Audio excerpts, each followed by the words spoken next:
This is MaxPreps Friday Night Live, powered by American Family Insurance. Good evening, ladies and gentlemen. Welcome to MaxPreps Friday Night Live, your weekly dosage of football fun, right? Powered by American Family Insurance. Jason's like, no, but yes, okay. It is. It is, and I'm back. I've come back for more. I know. I'm glad you're back. We missed you last week. You were out on assignment, so we're very glad to see you back, looking very sharp, by the way. Thank you very much. I put on my nice jacket for you today. I will tell you, today's a very big day. This weekend in high school sports, high school football specifically, the first state titles are going to be awarded this weekend. We're like halfway, right? Halfway in some part of the country. State titles in the state of Alaska. So we're getting there, folks. We're going to go all the way through the end of December with state titles in Florida and Texas, Ohio, Pennsylvania. I'm not going to list all the states, but Please. A lot of them. We do want to check in with Steve Spiewak. That's right, our MaxPreps.com national football editor who is standing by. You know the drill. So talk to us. There's a big game in New Jersey. There's a lot of hype surrounding this one. Talk to us about this game.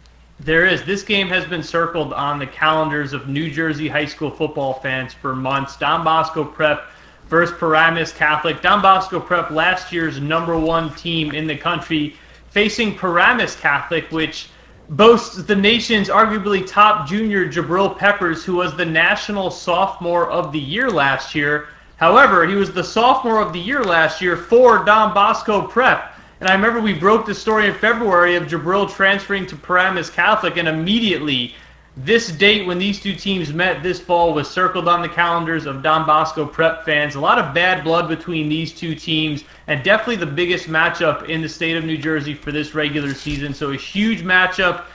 Very, very talented teams. Paramus Catholic is a young, up-and-coming program in New Jersey. Don Bosco Prep is the established veteran, but two very, very good football programs.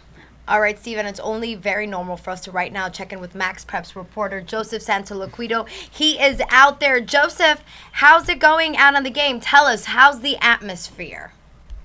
It's tremendous. It was tremendous. Everybody's in the process of leaving right now, but yeah, it was a fantastic atmosphere. It's something. I'm from the Philadelphia area, so it's unlike anything that I'm used to seeing down in that neck of the woods, and unless the basketball season comes around. But they got over 8,000 people here tonight, and Don Bosco really came out and proved who they are and what they're about. Pretty much running all over Paramus, 31-8. No doubt, a huge victory for them. They lost their first game of the season, and then in Game 2 they came back. They beat St. Thomas Aquinas, which is a huge win, the team out of Fort Lauderdale, when they were in Fort Lauderdale, and then they haven't lost since. Do you feel like this team is just picking up steam, just rolling along now that the season is past its halfway point? Yeah, I do. I happen to cover that Gilman game for MaxPreps. They look a lot different. They look more mature. They look more certain of things. There were some crucial plays that they executed tonight that I didn't see them execute very well in the season opener against Gilman. It is a different team, a better team. I'm not going to say a far better team, but a better team right now at this stage. Their defense looked very, very good tonight. They held Paramus Catholic to I think 39 total yards I had in the first half. Paramus almost equaled that on its first play in the second half, but by then Bosco had a 17-0 lead after 2 quarters, and pretty much had to away with Paramus. Now, Joseph, we alluded to some bad blood between these two teams. The transfer of Jabril Peppers raised a lot of hackles on the Don Bosco Prep side. There's been some trash talk. Was this a relatively clean game, or was it chippy, and were there a lot of penalties going on? There were a lot of penalties, but not anything terribly egregious. There was one exuberance penalty by the fantastic defensive end of Don Bosco Prep, Muhammad, who made a great tackle near the end of the half, and was a little exuberant in the celebration, was flagged for unsportsmanlike, but nothing cheap or untoward. He was. Tell you what, the Don Bosco, let me take a look at my stats right here. 10 penalties for 75 yards. 10 penalties for 75 yards. And I'm sure Coach Toll will not be very pleased about that because, we're talking about stuff like offsides, a lot of little nippy things, obviously correctable things, but things that Don Bosco teams don't, Don Bosco teams don't make.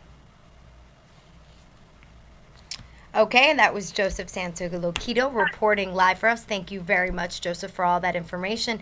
Now it's time. We're going to take a live look outside. We're going to head outside. It's getting a little warm in here in the studio and check in with Otay Ranch versus Olympian right now in the first quarter.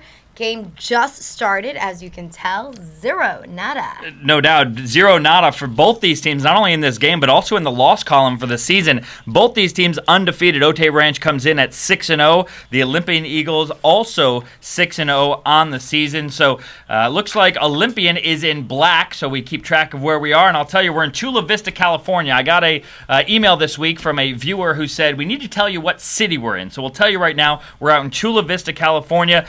Steve, these are two top teams in the Metro Mesa, definitely two of the top defenses. Yeah, what's interesting is that it kind of shows the depth of football this season in San Diego as we see a nice run broken there. These are teams that are just barely cracking the top 10 of San Diego high school football teams this season. Two undefeated teams who are kind of a bit of a surprise. So, this is not Helix, this is not Cathedral Catholic, but still two very good programs. No doubt, Olympian only given up 64 points in their 6 games this year. So we talk about their defense. They're on offense right now. They're led by their quarterback, Christopher Humphreys. 2 touchdown passes last week in a 41-6 win over El Capitan. So this game, we will see if we can update you throughout the show. But certainly a big game out there to determine league championships, and that's what it really comes down to at this time of the year, and we are going to get a touchdown live on the air. There you have it, folks, your first touchdown of the game. Yeah, for this game, absolutely, and a good one for them right there. You can see the excitement. Last week you didn't have the privilege of being here, but we got a couple touchdowns on the show live.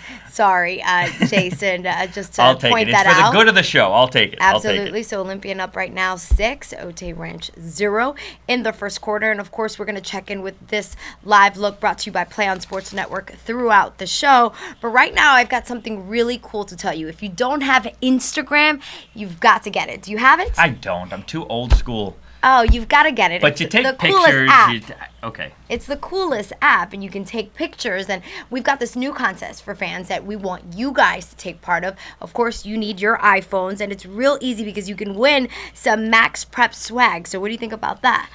MaxPreps swag is good stuff, and I tell you, we give you the categories right here. You can see them on the screen. We want you to take those pictures, and we want to see the Friday Night Football Photo Challenge signs. We want to see MaxPreps signs. We want to see Friday Night Live signs. Right, but we want to see signs, and we want to see hashtag MaxPreps Friday Nights. That's what we want to see. Send it to us. We are going to pick a winner Monday, and of course, we're going to have new contests each week, but this is one of the contests that we have. That's just amazing, and if you don't have Instagram, get it together, people. It's the best. I love it. All right. I'm going to do it by next week. I'm going to do it by next week, and I'm going to find a photo to... By tonight, you should have Instagram. Now, this is an app? Is that what we're saying here? It is an app. All right. I will work on that. You need to work on that. You also need to work on talking about the excellent 25 rankings for us. I will do that right now. The top 25 for MaxPreps.com. The excellent top 25 brought to you by the Army National Guard. And not too much of a change this week versus last week, but I know Steve Spiewak will bring you back in once again. There's a team that has moved into the top 25 that has caught your eye. Yeah, it's St. Joseph's Prep out of Philadelphia. They're undefeated heading into their big showdown against LaSalle tomorrow night. It's a very young team under third-year head coach Gabe Infante, but it's a very talented team. They have John Reed, who's a sensational sophomore, who will probably be a top 10, top 20 recruit by the time he's a senior. They have a freshman, Cameron Chambers, 6'3", 180-pound receiver, caught a big touchdown pass last weekend against Archbishop Wood. So this is a team that I like this season as kind of a young, up-and-coming team in the Philadelphia area this year. But if they make a deep playoff run, they could contend for a state title, and with what they have coming back, they could potentially be in store for a very high preseason national ranking entering next fall. No doubt. And next fall, they are going to start traveling out of state. As a team gets better and better, you start getting requests to go out of state, and you start looking to play some of these teams state to state, and they've got one booked already for next year, don't they, Steve? They're going to head down to Texas. They're going to go and face Dallas Jesuit, a fine 5A program in the obviously the Dallas area. It's going to be an interesting matchup, but again, it speaks to the rise of interstate games and how top programs are no longer settling for playing in-state games. They're kind of expanding their horizons and taking on new challenges. All right, Steve, thank you very much. And speaking of traveling, we're going to travel outside now. We're going to take a live look and check in on one of the games right now. We've got Glenbard West versus York right now. Timeout, third quarter. Glenbard is up 21, York 7. I can tell you this game's probably a little closer than a lot of people thought it would be. Glenbard West comes in at 7-0, and York just the opposite at 0-7. But right now it's just a 2-touchdown game. And I'm telling you, in some of these games where the team that was perceived to be weaker coming into the game, as long as they hang around, you never know what's going to happen. Yeah, and this live look brought to you by Play on Sports Network. Steve, want to chime in on this game? Yeah, you're right, Jason. If York continues to hang around, they definitely have a shot. It's a good program experiencing a down year. However, a team like Glenbard West, conversely, could hang 14, 21 points on them in a matter of minutes. So the longer that they keep this game close, obviously, the better shot that they have. But don't be surprised if Glenbard begins to pull away. Well, I tell you, York, it hasn't been that long since they were a much better program. They tied for the league championship in 05, 07, and in 2010 and won it outright in 2006. So they're not far from their past success. And listen, if they can pull off this one, I think it would be huge against the number 3 team in the state of Illinois. It would be absolutely eye-opening around the state of Illinois for sure. Definitely a game that we'll have to keep an eye on for the rest of the night. No doubt. We will certainly update that score of this game. Of course, in Elmhurst, Illinois, Steve Nye and his Dukes keeping it close against Glenbard West. Yeah, we're going to check in with this game later on throughout the show, and of course other games that are going on across the country. And that's one of the best things I think about our show is that we have cameras at dozens of games. We have reporters at dozens of games. And not only do we want to give you as much information as you can get here on the show, but also go to MaxPreps.com and click on your team. The only way we can have the content we have is if you contribute to it. We have the reporters, we have the videographers, but we want you to help us out as well. This is MaxPreps Friday Night Live, powered by American Family Insurance.